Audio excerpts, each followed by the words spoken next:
Thank you, Mr. President. Are we in a quorum call? Yes, we are. I ask that we dispense with quorum. Without objection. Thank you, Mr. President. Last week, the Senate passed a $1.5 trillion funding bill that the Democratic majority insisted was full of must pass, gotta have it, can't live without it provisions that the American people were demanding. Unfortunately, the reality of what made it into that bill doesn't match the fantasy my Democratic colleagues conjured up for the cameras. In reality, this $1.5 trillion package was another spending spree. It was complete with 4,400 earmarks. 4,400 earmarks.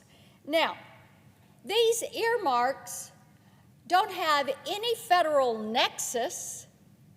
They're not connected to your military post, your federal highway. These are things for shopping centers and parks and city renovations and you name it, pet projects. So, Mr. President, that is not government funding. That's a big government windfall that the American people simply can't afford. But as we all know, an inability to pay for these programs has never stopped this Democratic majority from shoving through their radical and increasingly destructive agenda. By their own admission, the out-of-control spending habits have contributed to decades-high inflation. Imagine that. What we know is that in Tennessee, I'm talking to people every day.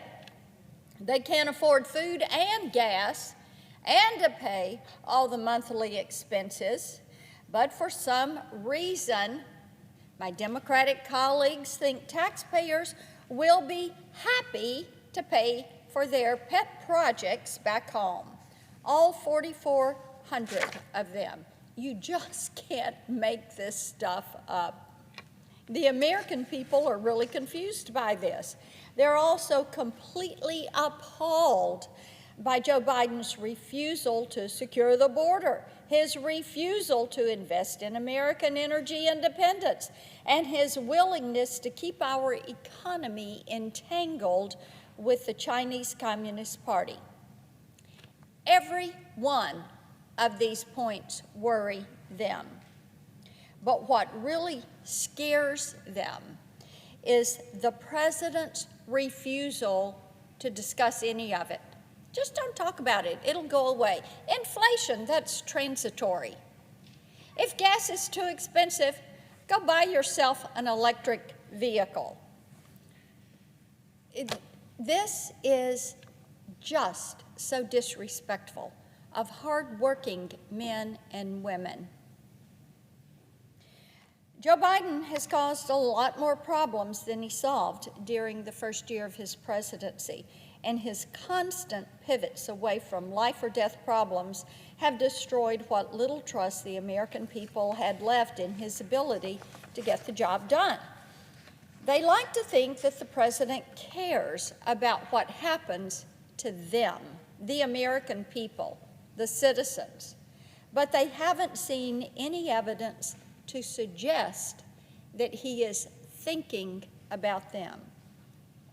Last week, I was up on the plateau in Tennessee talking to Tennesseans about what's going on here in the Senate. Most of what they tell me boils down to one simple truth.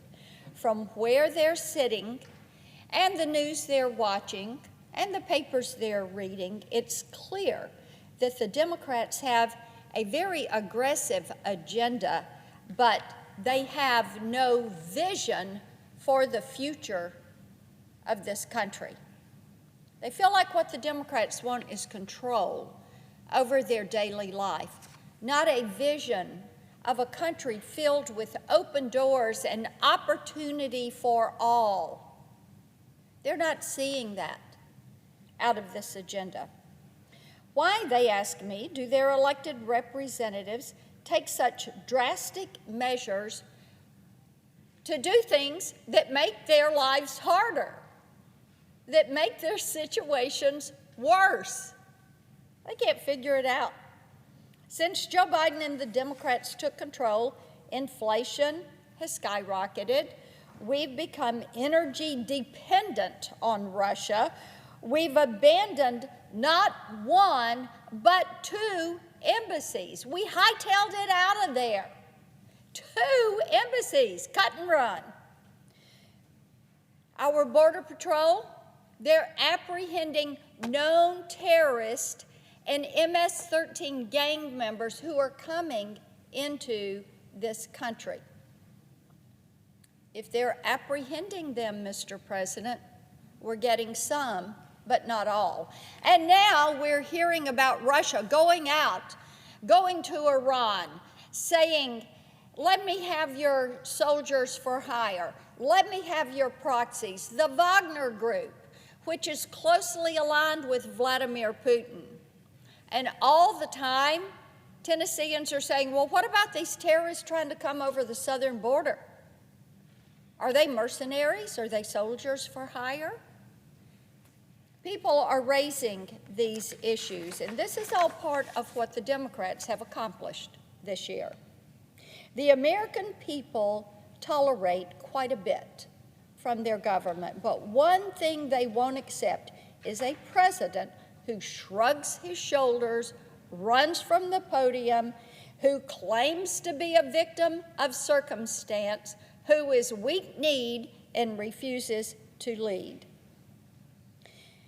Even former Obama White House officials have come forward begging the Biden administration to stop the spin, face reality, show some leadership, deal with the situation.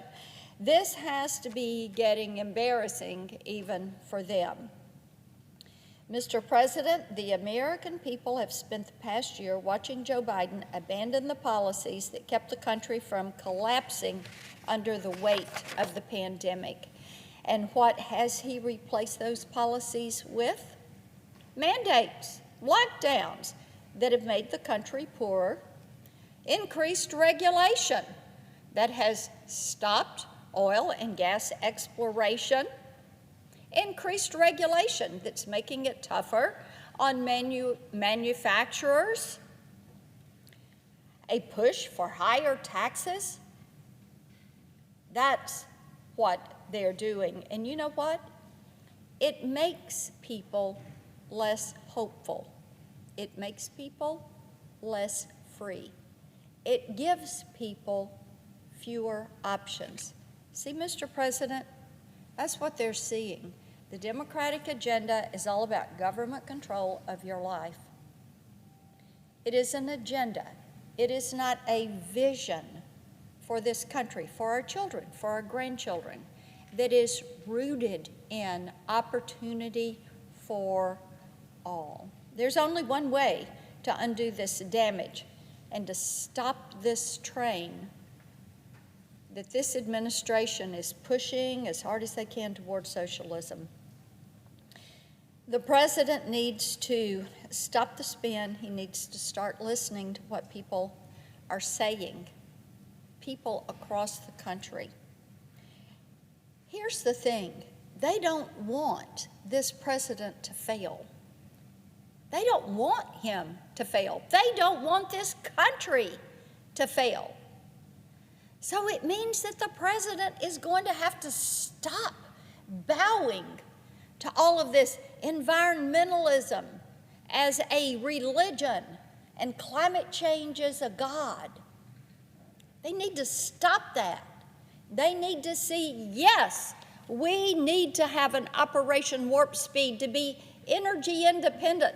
Pull everybody together, federal agencies, the private sector. We are the United States of America.